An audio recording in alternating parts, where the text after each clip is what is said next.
솔직하게 말할게요. 저도 지금 계좌 열기가 무섭습니다.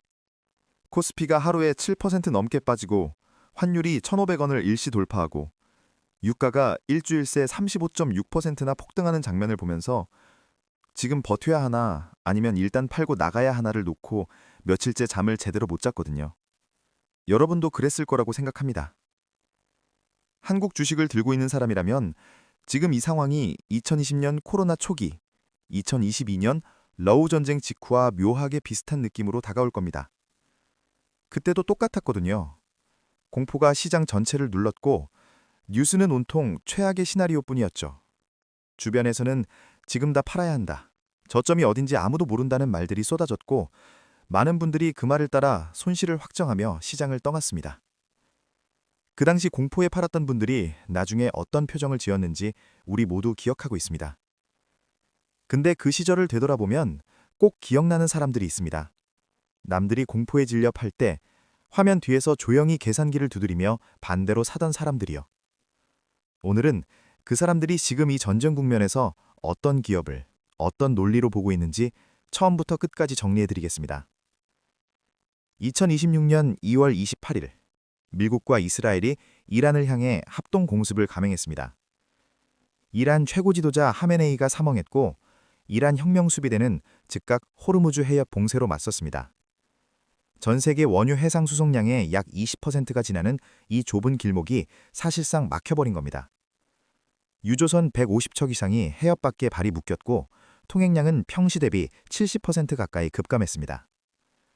아파트 단지 전체에 물을 공급하는 수도관이 딱 하나 있는데 그 메인 밸브가 갑자기 잠겨버린 겁니다.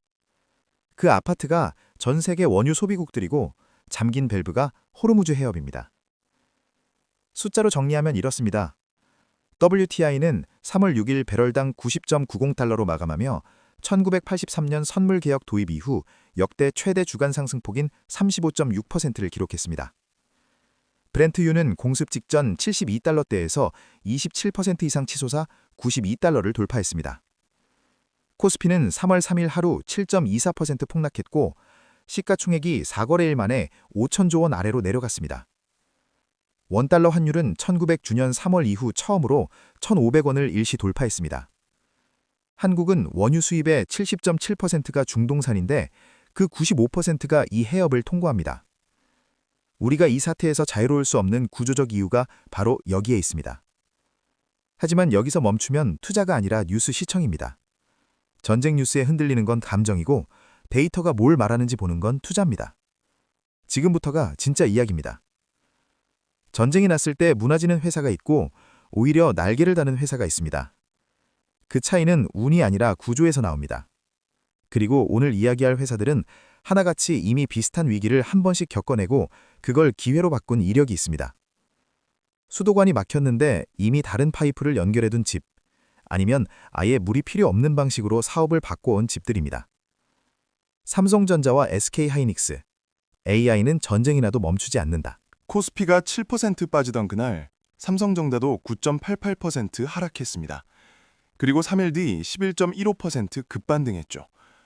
표면만 보면 전쟁 공포에 의한 하락처럼 보이지만 안을 들여다보면 완전히 다른 이야기가 있습니다. 삼성전자는 2025년 4분기 영업이익이 전년 동기 대비 208% 폭증한 20.1조 원을 기록했습니다. 국내 기업 역사상 최초로 분기 영업이익 20조 원 벽을 허문 겁니다. 4월 10일 현재 주가는 16만 9,300원으로 고점 대비 약 24% 조정받은 상태입니다. 키움증권은 목표 주가를 26만 원으로, KB증권은 24만 원으로 제시하고 있습니다. 33명의 애널리스트 전원이 매수 의견이고 컨센서스 평균 목표 주가는 25만 3천 원입니다. 지금 주가에서 목표 주가까지 약 50%의 괴리가 존재한다는 뜻입니다.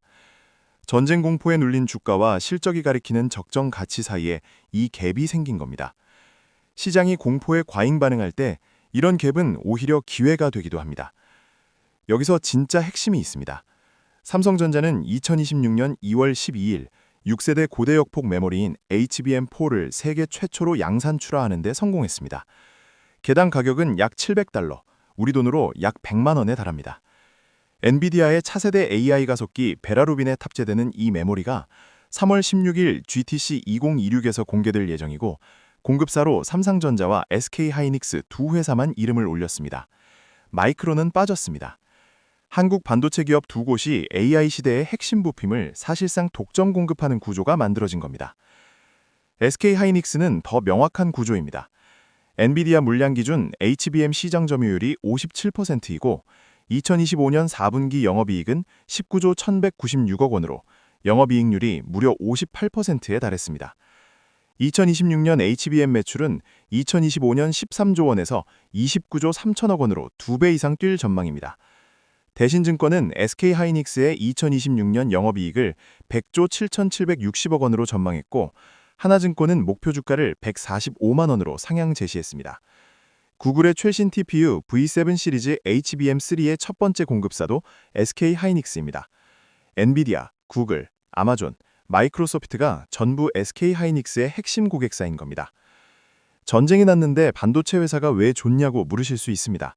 반도체 공장은 한국에 있습니다. 중동이 아닙니다. 중동 전쟁이 평택과 이천의 생산 라인을 멈추게 하지는 않습니다. 물론 카타르 LNG 공장 가동 중단으로 반도체 냉각 공정에 필요한 헬륨 가격이 최대 50% 오를 수 있다는 우려는 실제입니다. 하지만 이건 비용 증가 요인이지 AI 수요 자체를 없애는 요인이 아닙니다. 마트 진열대가 잠깐 쓰러졌다고 사람들이 쇼핑을 안 가는 게 아닙니다. 정리되고 나면 쇼핑객들은 다시 옵니다. 2026년 구글, 아마존, 마이크로소프트, 메타 이 네 곳이 AI에 투자하겠다고 선언한 금액은 합산 6,700억 달러, 우리 돈으로 약 982조 원입니다. 전년 대비 60% 증가한 수치이고 이 계획이 전쟁 때문에 바뀌었냐? 아무것도 바뀌지 않았습니다. 골드러시 때 금 캐러 간 사람보다 청바지 팔던 리바이스가 더 많이 벌었습니다. 지금 AI 전쟁에서 청바지를 파는 회사가 삼성전자와 SK하이닉스입니다. 한화 에어로스페이스, 실적의 2025년, 수주의 2026년. 한화 에어로스페이스는 전쟁 직후 하루 만에 14.73% 급등했습니다. 3월 10일 현재 주가는 145만 5천 원으로 한화그룹 시가총액이 180조 원을 넘어 코스피 4위로 올라섰습니다. 21명의 애널리스트 전원이 매수 의견, 평균 목표 주가는 152만 원입니다. 이 회사는 이 상황을 처음 겪는 게 아닙니다. 2022년 러우 전쟁 당시 유럽 국가들이 자국 무기 창고가 텅텅 비었다는 걸 깨달았을 때 독일, 영국, 프랑스 무기는 주문 후 수년을 기다려야 했습니다. 그런데 K9 자주포는 달랐습니다. 주문하면 빠르게 납품이 가능했고 폴란드가 그 점을 주목해 대량 계약서를 도장 찍었습니다. 수주 잔고는 2020년 24억 달러에서 현재 15억 2천 달러로 6년 만에 6배 이상 불어났습니다.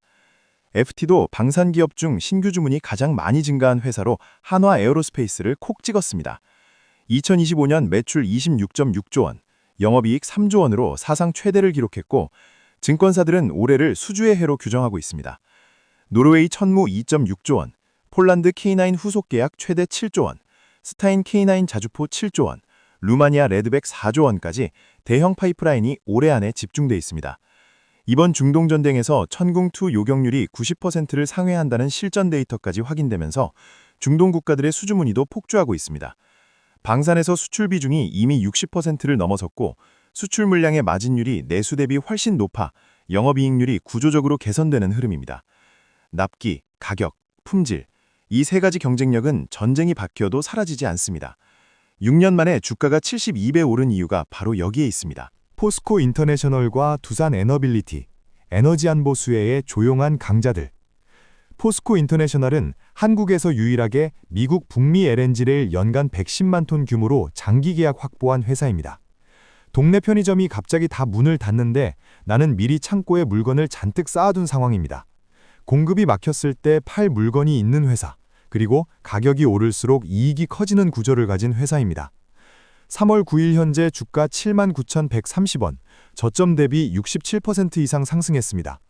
2025년 연간 영업이익은 창사 이래 최대인 1조 1,653억 원을 기록했고 2026년에는 광양 LNG 터미널 7, 8호기 완공과 세넥스 가스전 추가 증산이 예정돼 있어 실적 가시성이 높습니다. 중동 의존도를 낮추고 북미 비중을 선제적으로 확대한 전략이 지금 이 순간 정확히 빛을 발하고 있습니다. 이 회사의 전략이 단순한 행운이 아니라 2022년 러우 전징의 교훈에서 나온 치밀한 준비였다는 점에서 지금 시장이 제대로 평가하고 있는지 다시 한번 들여다볼 필요가 있습니다. 두산 에너빌리티는 원자로, 증기 발생기, 터빈 등 원전 핵심 설비를 한국에서 유일하게 만드는 회사입니다. 3월 8일 기준 주가 98,000원으로 52주 최저가 19,960원 대비 거의 5배 올랐습니다. 3월 6일에는 미국 빅테크 기업과 380메가와트급 초대형 가스터빈 7기 공급 계약 약 1.2조 원 규모를 체결했습니다. GE와 시멘스는 이미 2029년까지 수주가 꽉 차 있습니다. 그 빈자리를 두산 에너빌리티가 채우고 있는 겁니다. 유가 폭등으로 에너지 안보 이슈가 부각될수록 AI 데이터 센터 증가로 전력 수요가 폭발적으로 커질수록 이 회사의 수주는 계속 늘어나는 구조입니다. 18명의 애널리스트 전원이 매수 의견이고 평균 목표 주가는 11만 6,444원입니다. 저는 이 회사들의 구조가 탄탄하다고 생각하면서도 계좌들 보며 아직 긴장을 놓지 못하고 있습니다. 지금 시장에는 무시할 수 없는 리스크들이 분명히 공존하고 있기 때문입니다. 장밋빛 전망만 얘기하는 건 무책임하다고 생각합니다. 솔직하게 짚겠습니다. 첫째는 유가입니다. JP모건은 봉쇄가 지속될 경우 WTI가 최대 120달러까지 오를 수 있다고 경고했습니다. 100달러를 돌파하면 연준은 금리를 내리지도 올리지도 못하는 스태그플레이션 딜레마에 빠집니다. 2월 고용이 9만 2천 명 감소라는 충격적인 수치가 나온 상황에서 연준은 이미 궁지에 몰려 있습니다. 3월 17, 18일 FOMC에서 어떤 시그널이 나오느냐가 앞으로 수개월 시장 방향을 가르는 분기점이 될 겁니다. 둘째는 레버리지입니다. 국내 증시 신용거래 융자가 33조 원을 넘어 역대 최대 수준입니다. 빌린 돈으로 주식을 보유 중인 분들이 추가 하락 국면에서 강제 청산에 내몰리면 낙폭이 예상보다 훨씬 깊어지는 연쇄 매도가 일어날 수 있습니다. 지금처럼 하루 변동성이 큰 구간에서는 레버리지 여부를 먼저 점검하는 게 맞습니다. 셋째는 코스피의 구조적 쏠림입니다. 골드만삭스는 한국 기업 이익 성장의 88%가 기술 하드웨어에서 나올 것으로 전망했습니다. 삼성과 SK하이닉스를 빼면 코스피의 성장 동력이 사실상 미미한 구조입니다. 반도체가 흔들리는 구간에서 방어해줄 섹터가 많지 않다는 뜻이기도 합니다. 넷째는 삼성전자 내부의 기술 변수입니다. HBM4 세계 최초 양산 출하에 성공했지만 현재 수율이 60에서 65% 수준으로 SK하이닉스의 80에서 90%에 비해 낮다는 분석이 있습니다. 최초 출하와 대량 안정 공급은 다른 문제이기 때문에 수율 안정화 속도가 2026년 하반기 실적의 핵심 변수가 될 겁니다. 이 부분은 분기 실적 발표 때마다 반드시 확인해야 할 지표입니다. 이번 전쟁은 크게 세 가지 방향으로 흘러갈 수 있습니다. 3개월 안에 마무리되면 반도체 대장주가 가장 빠르게 반등합니다. 이란이 봉쇄를 장기 유지할 경우 자국 석유 수출도 막히는 자충수가 되고 역사적으로도 걸프전 43일, 이라크전 42일처럼 미국 주도 작전은 단기에 마무리되는 패턴이 반복됐습니다. 6개월 이상 장기화되면 에너지, 방산 섹터로 자금이 이동합니다. 한화 에어로스페이스, 포스코 인터내셔널, 두산 에너빌리티가 두각을 나타내는 구간입니다. 확전까지 간다면 어떤 주식보다 현금과 금이 먼저입니다. 이건 솔직하게 인정해야 합니다. 그러나 어느 시나리오에서도 변하지 않는 것들이 있습니다. AI 투자는 계속됩니다. 방산 수준은 쌓입니다. 에너지 안보 이슈는 구조적으로 길어집니다. 코스피가 7% 빠지던 그날 개인 투자자들이 5조 8천억 원어치를 순매수했습니다. 무서워서 팔던 사람들 반대편에서 조용히 사던 사람들이 있었다는 뜻입니다. 공포가 극대화되는 순간이 오히려 구조가 탄탄한 기업을 싸게 살 수 있는 타이밍이 되는 역설. 이게 주식시장이 반복해서 보여주는 패턴입니다. 그 사람들이 어떤 구조를 보고 있는지가 오늘 이야기의 핵심이었습니다. 전쟁 뉴스에 불안을 느끼는 건 당연한 인간의 반응입니다. 하지만 그 불안 속에서도 흔들리지 않는 구조를 가진 기업들은 분명히 존재합니다. 그리고 그 구조는 전쟁이 끝난 뒤에도 사라지지 않습니다. 오늘 이야기한 기업들이 정확히 그 범주에 있습니다. 단기 테마가 아닌 구조적 변화, 그걸 이해하는 것이 지금 한국 투자자로서 우리가 해야 할 일입니다. 감정이 아닌 데이터로 판단하는 것, 지금 우리가 할 수 있는 가장 냉정하고 올바른 선택입니다. 여기까지 보셨다면 웬만한 증권사 리포트 한 편 분량을 읽으신 겁니다. 이 내용이 도움이 됐다면 지금 바로 좋아요와 구독 눌러주시고 알림 설정까지 해두시면 다음 분석 영상 놓치지 않고 바로 받아보실 수 있습니다. 그리고 지금 가장 머릿속에 걸리는 종목이나 경제 이슈가 있으시면 댓글로 남겨주세요. 댓글 하나하나 다 읽고 다음 영상 주제로 반영하겠습니다. 제가 밤새 리포트 뒤지고 팩트체크해서 가장 중요한 정보만 정리해서 다음 주제로 꼭 가져오겠습니다. 이 장세, 우리 같이 버텨내고 같이 부자 됩시다.